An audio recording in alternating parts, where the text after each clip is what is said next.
And I realized something, because I'm stupid, that I never realized before. I've watched my grass grow in after I planted it. I got crabgrass, I got wheat, I got all kind of crap growing in there. Randoms. Not what I want. And I overseed, trying to get fescue, well, actually, I'm trying to get Bermuda in here right now is what I'm trying to get, because it holds the soil better, in my opinion. A lot of people don't like Bermuda. What you see right here is you see a bunch of straw.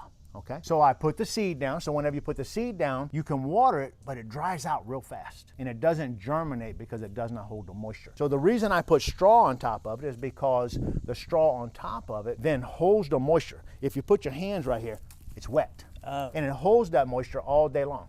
And what it creates is a hothouse effect, rainforest effect underneath that ground, which then helps that seed germinate really quickly. It should germinate in about 4 days probably.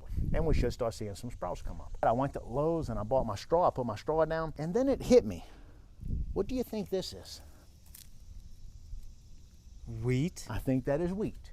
So what you think I'm gonna get whenever this right here soaks into the ground? You think some wheat's gonna grow? Yeah. Yeah. You think there's some crabgrass in here? So whenever they went in and harvested this, they went in and cut a field of whatever grass was there and whatever crap here, crap there, and then they baled it.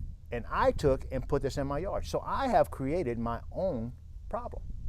And that is why I had a little problem out there. If you're gonna buy straw, you can buy straw that does not have the tops of the wheat or the tops of the oats or the top of any kind of grain. And it's a little bit more expensive, but had I realized that prior to putting this down, and I'm 35 years into this garbage, and I'm just, and today, 2024, I'm looking at it saying, wait a second.